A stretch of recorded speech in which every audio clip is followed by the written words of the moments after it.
या महत्वपूर्ण चीज रही इनने रखा बेड़ा उठर की नखे मझिनो बर्ज कर दस प्रोफेसर रामचंद्र उरांव आज सिद्धि वैती एमा मिलना रही कि एका से नजरिया रही नखे बिंजा खद्दर मुका खद्दर की इंद्रा हक अधिकार इंद्रा रही कानून की रूपनो और एवं नन्ना रही मान नन्ना रही आदिवासी केंद्र रही और गैर आदिवासी केंद्र रही कंपेरिजन की तेंगो तो दो बनो ताकि एमा समाज में दौले बनो।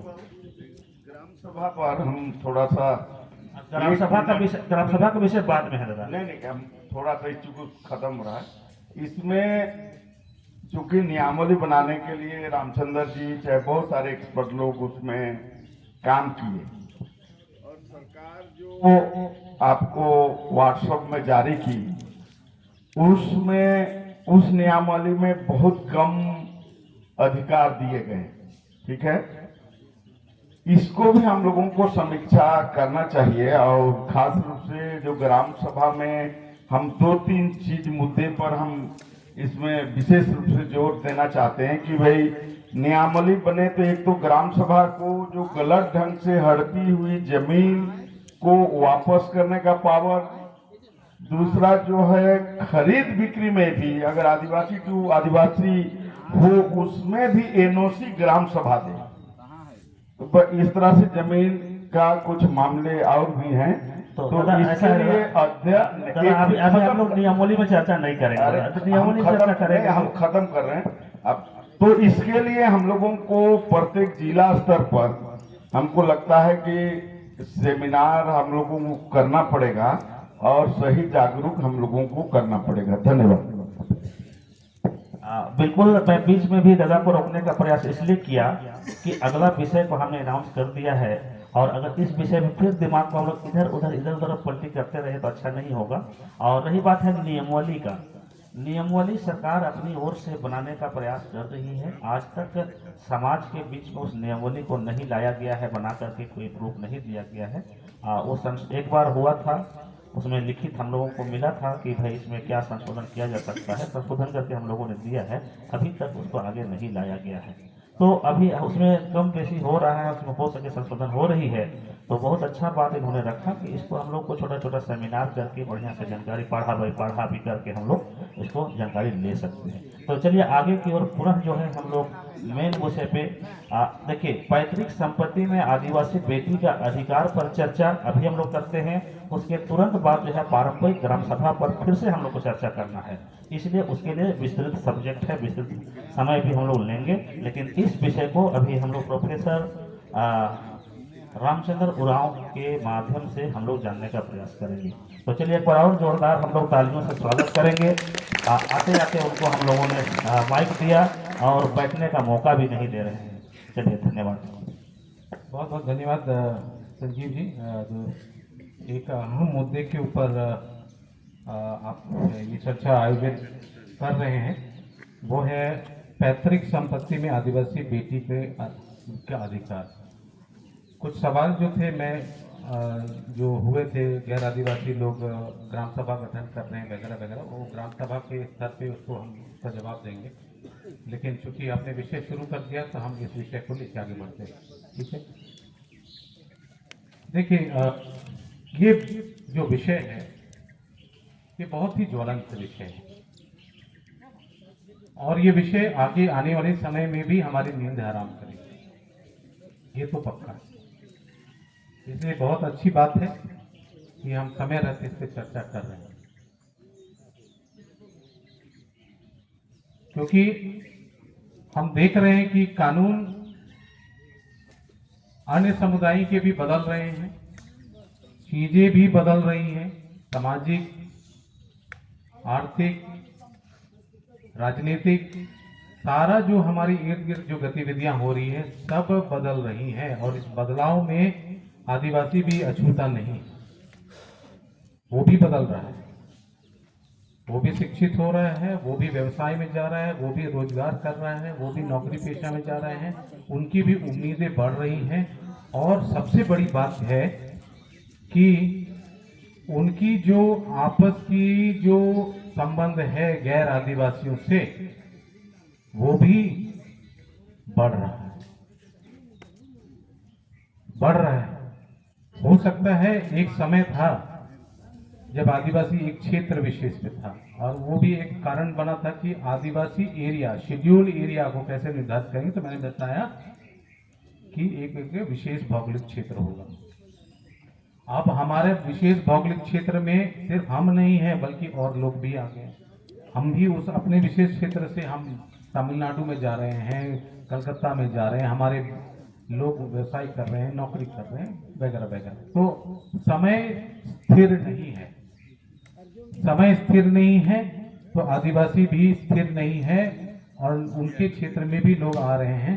इसलिए आपकी अपनी जो रूढ़िगत परंपरा है जो आप पालन करते थे उसमें भी सेंधमारी शुरू हो गई है। सेंधमारी सिर्फ जल, जंगल और जमीन में नहीं है, सेंधमारी है आपके अधिकारों पे, आपकी व्यवस्थाओं में, और खासकर आदिवासी व्यवस्था में, जहाँ पे हम बोलते हैं कि हम अपने रूढ़ी के हिसाब से संचालित होते हैं। और ये जो प्रथागत या रूढ़ी जो कानून है, हमने कहीं लिखा तो नहीं है उसको, हालांकि लिखने की जरूरत है, नहीं तो आज से 10 साल 20 साल या फिर कहें तो वो सारा समाप्त हो जाएगा। नया पीढ़ी को पता नहीं रहेगा कि हमारी आमुख सवाल पे क्या हमारी रूढ़ी व्यवस्था है, क्योंकि लिखित नहीं है। और जो मौखिक हुआ करता था, मौखिक तब था और तब प्रभावी था जब हम एक जगह बैठते थे। आज बोलो कि गुचा आखड़ानु को, गुचा पढ़ानु को, तो खासकर हमारा युवा वर्ग को देखने में आता है कि वो तो जाते ही नहीं है, बैठते ही नहीं है। तो मौखिक रूप से जो समस्याओं का या फिर अपना ज्ञान का या अपनी प्रथा का, अपने नियम का जो संचार होता था, आज वो देखने को नहीं मिल रहा है, क्योंकि युवा को 150 सीसी का बाइक मिल गया है और जेब में दलाली का पैसा है, तो पेट्रोल भी उपलब्ध है, उसको समाज से कोई लेना देना नहीं है और हमारा सामाजिक ताना बाना टूटता जा रहा है। इसका एक एग्जाम्पल है कि हमारी बेटियों के माध्यम से पैतृक संपत्ति पर कुछ तो उकसावे के आधार पे क्लेम डाला जा रहा है और वो समय के हिसाब से बढ़ रहा है, क्योंकि जमीन ही सब कुछ है। अगर जमीन है तो आप कुछ भी कर सकते हैं, और आदिवासी के पास जो जमीन है सिर्फ वही उसके जीने खाने का एक साधन है, उसके पास तो बहुत कुछ नहीं है। तो आकांक्षाएं भी बढ़ रही हैं, आपके भी युवा की आकांक्षाएं बढ़ रही हैं, युवतियों की आकांक्षाएं बढ़ रही है। समाज आपके माध्यम से, आपके लोगों के माध्यम से गैर समाज आपकी संपत्ति पे नजर गड़ाए हुए है। तो ये आदिवासी समाज के लिए एक बड़ा विकट समस्या है। एक तरफ प्रथागत कस्टमरी कानून है, प्रथागत कानून है। आदिवासी हम सब कोई लिखित कानून से तो संचालित नहीं है, हमारी अलिखित व्यवस्थाएं हैं। शादी के लिए क्या व्यवस्था होगी, छोटा छोटी होगा तो क्या होगा, अगर बच्चा हम गोद लेते हैं तो भाई किसका बच्चा को हम गोद ले सकते हैं, इसकी भी व्यवस्था है। अगर बंटवारा हो रहा है तो बड़ा भाई को एक बड़ा हिस्सा देंगे, ये हमारा मौखिक है, हम उसको बाद में कहीं कहीं लिखे हैं, लेकिन अभी भी हम उसको अपने मौखिक क्रियाकलापों में गांव में लाते हैं। अगर झगड़ा फसाद हो गया गांव में तो उसका भी निपटारा करने का तरीका है हमारे हिसाब से। तो कुल मिला के कहें, हमारी सारी जो चीजें हैं वो मौखिक है, अभी भी लिखित है लेकिन अर्ध लिखित है, संपूर्ण रूप से लिखित नहीं है। और बेटियों को उसमें जो अधिकार की सवाल आता है, तो हमारी जो कस्टमरी कानून है, कस्टमरी जो कानून है, प्रथागत कानून है या रूढ़िगत कानून है या रूढ़िजन्य कानून है, वो भी उसके हिसाब से हम संपत्ति का बंटवारा करते हैं। तो आपको भी पता है, हम सबको पता है कि आदिवासी जो क्षेत्र है या तो वो पिता आधारित है, पितृसत्तात्मक है, यानी जो पिता के हिसाब से, पिता से पुत्र, पुत्र से उसके पुत्र, इस सब का श्रृंखला में संपत्ति दौड़ती है। और एक जो समुदाय है जो उत्तर पूर्वी राज्यों का समुदाय है जो मात्र सत्तात्मक है, यानी मां के नाम से संपत्ति का बंटवारा होता है, वहां पुरुष का कोई रोल नहीं है। पुरुष का उतना ही रोल है जितना उसमें दिया गया है। जहां तक संपत्ति का सवाल है, खासकर मेघालय में गारो, खासी, जैंतिया में जो छोटी जो बेटी होती है उसको संपत्ति का अधिकार दिया जाता है, जिसको नौकना बोलते हैं। खैर हम उसके बारे में नहीं करते, हम अपनी व्यवस्था बात करते हैं जहां पे हम पितृ सत्तात्मक व्यवस्था में हैं। और उस पितृ सत्तात्मक व्यवस्था में बेटियों को खासकर पैतृक संपत्ति पे बंटवारे के समय उसको हिस्सा नहीं दिया जाता है। और हिस्सा ना देते हुए भी एक व्यवस्था जो है आपको भी पता है, जिसको कि हमको बोलते हैं भरण पोषण का या यूसुफैक्टरी राइट का है। आप उस संपत्ति पे जब तक आपकी शादी नहीं होती है या आप शादी हो गए या फिर आप विधवा हो गए तो आपको वो एक संपत्ति दी जाती है जिसमें आप अपना भरण पोषण कर सकते हैं। लेकिन कानून के हिसाब से बहुत सारे हमारे सीएनटी के कानून में भी या एस.सी. रॉय के जो किताब हैं, उरांव, छोटा नागपुर के उरांव वगैरह में भी इस बात का जिक्र है कि जो प्रथागत व्यवस्था के अंतर्गत आदिवासियों, खासकर उरांव और इसके साथ साथ जो भी अन्य जो जनजातियां हैं जैसे मुंडा, संथाल, हो, जो पितृ सत्तात्मक व्यवस्था के अंदर में है, संपत्ति का बंटवारा महिलाओं को नहीं दिया जाता। ये एक मानी हुई तथ्य है और इसका जो प्रोटेक्शन है सीएनटी का धारा 8 में वर्णित है। सीएनटी का धारा कहता है कि मुंडारी खूटकटेदार का जो वंशज होगा, वो जो प्रॉपर्टी जो आएगा वो मेल लाइन में आएगा। ये मेल लाइन में जो आएगा वो उसी तरह से संपत्ति का बंटवारा। हमारे अपने उरांव में भी इस तरह का सिस्टम है। ये तो है हमारी परंपरा और जो रूढ़िगत व्यवस्था के अनुसार हमारी जो नियम है, कानून जो है, जिसको कि आपके संविधान में विधि का बल प्राप्त है। क्लियर? विधि का बल प्राप्त है क्योंकि आपका प्रथा को आप चलाते आ रहे हैं। इसी तरह से आपके कई पीढ़ियां आई, महिलाओं को उसमें नहीं है और ये एक तरह से कानून हो गया आपके, और उसको विधि का बल प्राप्त है। आपके कानून को, आपके कस्टमरी कानून को उसमें संरक्षण प्राप्त है। जमाना बदल गया, जमाना बदल गया। अब अगर हम देखें कि हिंदू जो हैं, हम तो हिंदू नहीं, लेकिन जो हिंदू हैं, हिंदू कानून के हिसाब से उनका भी प्रथा के हिसाब से पहले हुआ करता था जब वो लिखित कानून के दायरे में नहीं आए थे। लिखित कानून कब हुआ? लिखित कानून हुआ 1955 में। पहले तो अलिखित था, उनका भी उसका सा सिस्टम था। लिखित कानून के हिसाब से उनके सिस्टम में भी महिलाओं को पैतृक संपत्ति पे नहीं था अधिकार, इसीलिए उनको बोला गया कि वो कोपार्सनरी नहीं है। ये शब्द का इस्तेमाल है, मतलब भाई के साथ में बंटवारा होगा तो बहन को नहीं दिया जाए, उनको अलग रखा। लेकिन 2005 से आते के बाद हिंदू उत्तराधिकार कानून में एक बदलाव हुआ। उस बदलाव में ये कहा गया कि संविधान जो है वो सबके लिए बराबर है। अब ये बातें उठ रही है, संविधान जो सबके लिए बराबर है, और संविधान कहता है कि समानता का अधिकार, समानता का अधिकार, यानी आप जो है स्त्री पुरुष, लड़का लड़की, ये जो लिंग भेद जो भेद है, इसके आधार पे आप भेदभाव नहीं करेंगे। राइट टू इक्वालिटी, लड़का हो या लड़की, दोनों को बराबर का अधिकार है।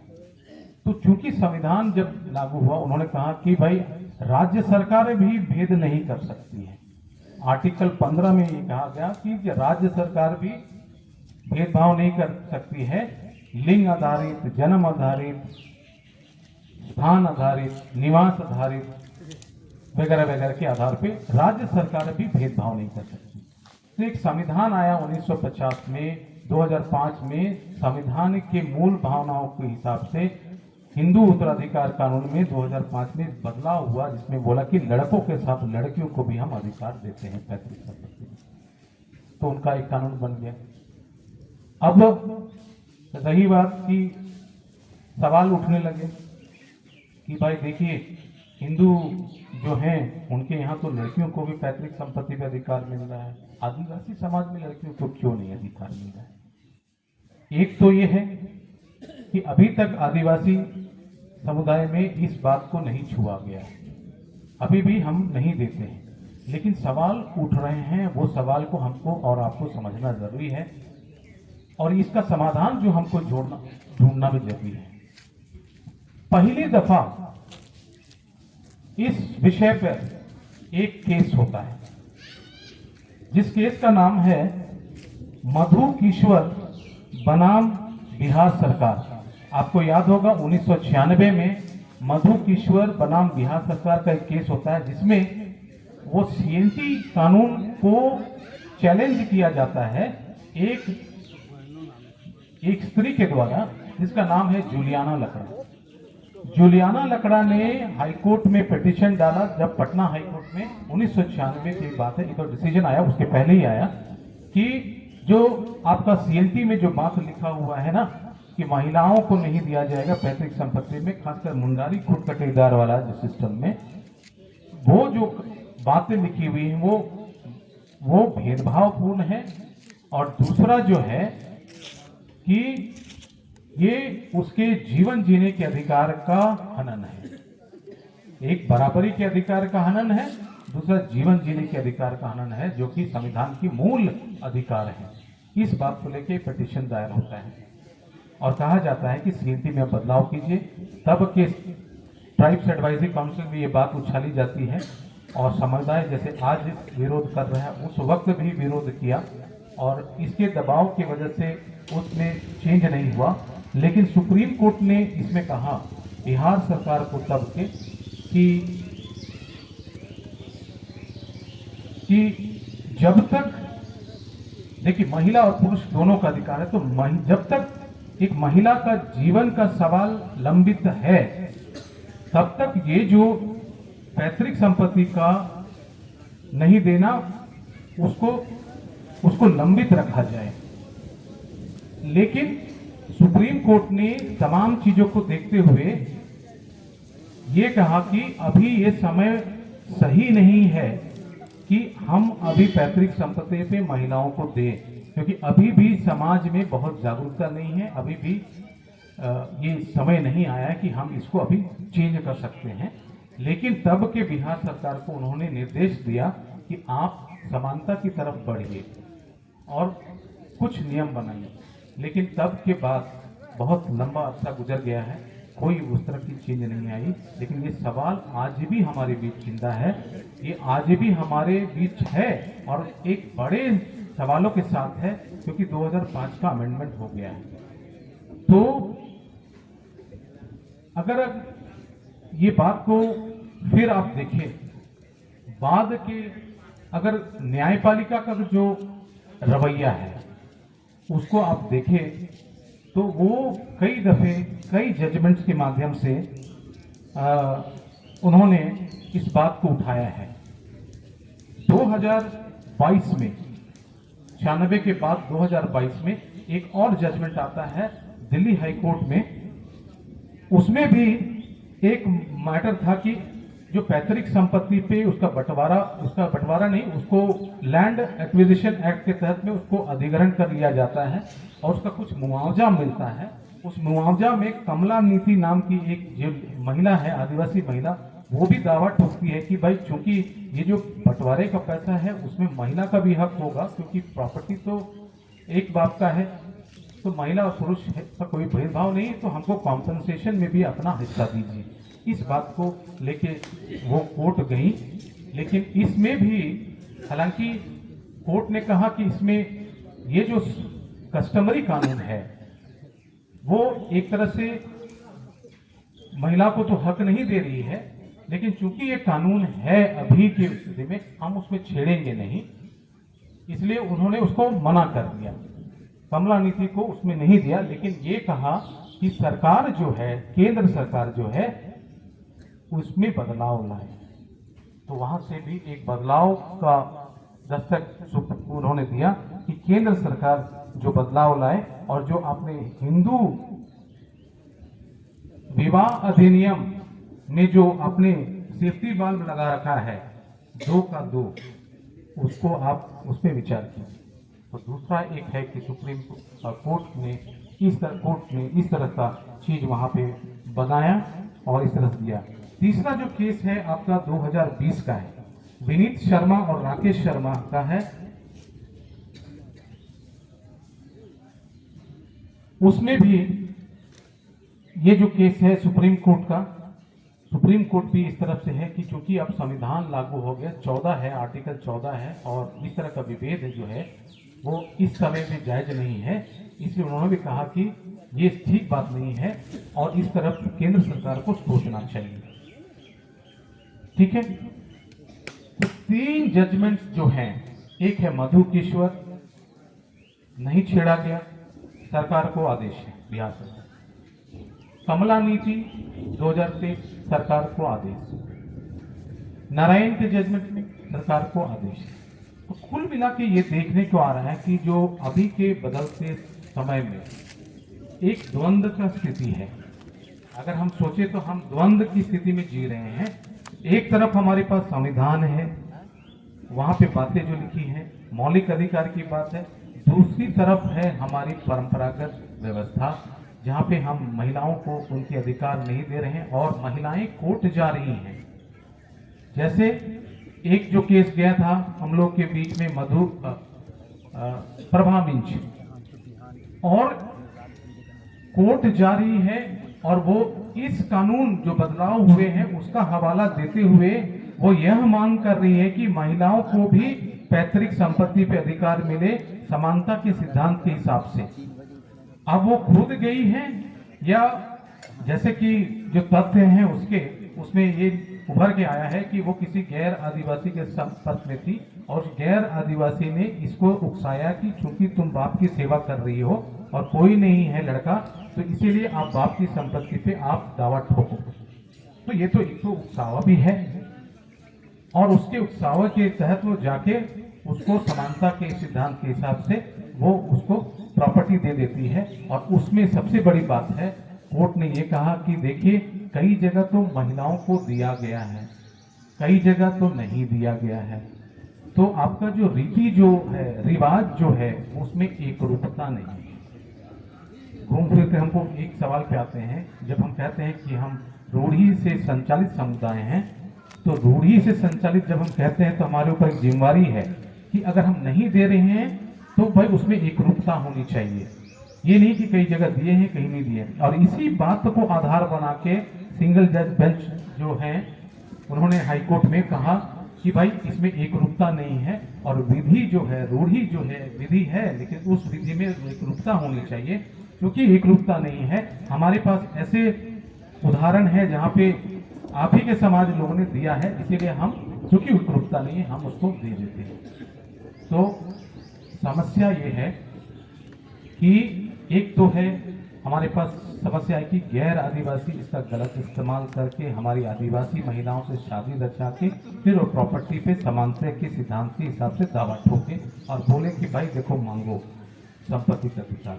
दूसरा तरफ हमारी अपनी जो व्यवस्था, अपनी जो कानून है वो कह रहा है कि नहीं, पैतृक संपत्ति पे महिला का कोई अधिकार नहीं। वो तो है, लेकिन हमको इसको कोर्ट को भी प्रमाणित करना है, और कोर्ट को हमको प्रमाणित करना है तो हमको कोर्ट को रूढ़ी जो व्यवस्था है उसमें उसको एक रूपता दिखाते हुए प्रमाणित करना है। नहीं तो आपके जो प्रतिद्वंदी वकील हैं वो कहेंगे कि महाशय देखिए ऐसी बात नहीं है कि महिलाओं को नहीं दिया गया, दिया जाता रहा है, ये केस देखिए, ये केस देखिए, ये केस देखिए। तो फिर कोर्ट बोलेगी भाई देखिए आपने क्यों दिया है, तो फिर हमारा जो पक्ष वो कमजोर हो जाएगा। इसलिए हम द्वंद्व की स्थिति में गुजर रहे हैं। एक तरफ कोर्ट, संविधान और दूसरी तरफ हमारा कस्टम। तो इसी के बीच हमको एक आपस में निर्णय करना है कि हम कैसे हम संविधान का भी पालन करें और किस तरह से हम अपनी समाज को भी संरक्षित करें, ताकि इस प्रावधान के और इस वजह से हमारी जो संपत्ति है उसको किसी गैर आदिवासी को न जाए। हमारी अपनी भी गलतियां हैं। हम लड़कों को तो संपत्ति देते हैं, लेकिन कोई गारंटी नहीं है कि वो लड़का कल किसी गैर आदिवासी को ना दे, इसकी भी कोई गारंटी नहीं। और आज हम देख रहे हैं कि हमारे अपने लड़के उस जमीन को बेदखल कर रहे हैं जो पुरखों ने बचा कर रखा था। एक जिम्मेवारी उनके पास भी है। अनुसूचित जनजाति को बेच सकता है, इसका तो प्रावधान अभी सीएनटी में है। तो फिर कैसे अनुसूचित जनजाति गैर अनुसूचित जनजाति को बेच रहा है? तो कहीं ना कहीं कानून का भी वायलेशन हो रहा है और मुझे लगता है कि इस तरफ हम लोग को ध्यान जाना चाहिए। और इसका जो हल जो है वो कोर्ट नहीं देगा, वो हमारे अपने समाज के भीतर हमको मंथन करना है कि भाई हम कानून का भी पालन करें और अपना कस्टम को कैसे बचाएं, ताकि हम पैतृक संपत्ति को हम बंटने से बचाएं। अगर हम देते भी हैं तो फिर उसके लिए भी क्या प्रावधान होने चाहिए, इस बात को भी हमको देख के उसमें सॉल्यूशन ढूंढना चाहिए। तो चूंकि मौसम सही नहीं है, मैं अपनी बातों को यहीं पे खत्म करता हूं। हालांकि बहुत सारी बातें हैं और कुछ कहने को, लेकिन मेरे विचार से लगता है इस पे और चर्चा होने की जरूरत है। तो फिलहाल एक द्वंद्व का स्थिति बना हुआ है जिसका कि निराकरण हम सभी को मिलकर करना है। 3 क्लैरिफिकेशन जो हम कह रहे थे, पहला कि इन्होंने शुरू में कहा कि बहुत सारे गैर आदिवासी ग्राम सभा गठन करके डीसी से अनुमोदन करके अपना निर्णय ले रहे हैं, वो बिल्कुल कानूनी रूप से गलत है। उसको आप किस तरह, क्योंकि कानून ये कहता है पेशा के अंदर में कि सारे स्तर के जो लेवल का पोस्ट जो होगा वो अनुसूचित जनजाति के लिए रिजर्व होगा। तो आप उस विषय को लेके डीसी को आप लिख सकते हैं कि ये गलत हो रहा है और उसको खारिज कर सकते हैं। तो ये आपके पास एक अधिकार है। दूसरा बात है, ग्राम सभा की अध्यक्ष का कोई पोस्ट नहीं है। ग्राम सभा की अध्यक्षता कौन करेगा इस बात का उसमें है। तो इस तरह से जो हमारी परंपरा के हिसाब से जो महत्व को करना चाहिए वो नहीं कर रहे हैं, तो उसका भी एक आवेदन बना के आप सरकार को दे सकते हैं और वो भी चेंज हो सकता है। तो ये कुछ बातें हैं, उसको चेंज किया जा सकता है और सही दिशा में हम लोग आगे बढ़ सकते हैं। तो इतना ही कह के मैं अपनी बातें को अंत करता हूँ। बहुत बहुत धन्यवाद। तो एक बार जोरदार तालियों से हम लोग स्वागत करेंगे। अपने लगातार जो है कई मुद्दों पर अपनी बातों को रख रहे हैं प्रोफेसर रामचंद्र उरांव दादा। और अभी जो है मौसम खुशमिजाज होते हुए रिमझिम बारिश शुरू कर दी है। हमारे पास बहुत सारा विषय है जिसमें हम लोग लगातार चर्चा करेंगे, लेकिन इस बारिश के मौसम में हम लोग जो है 1-1:30 बजे से 2:30 बजे तक का जो है 1 घंटे का खाने का टाइम रखा था, उसको हम लोगों ने आगे बढ़ा दिया है। तो मैं यही कहना चाहूँगा, इस समय का लाभ उठा करके हम लोग कैसा करेंगे, लगातार बैठक को जारी रखें या फिर खाने पीने के लिए एक बार थोड़ा सा टिफिन लिया जाए? खाना वो खान जाएगा खाना में का भैया सुन रहे हैं, खाना उना खायल जाए है कि नहीं? हाँ संजी तो बता देगी तो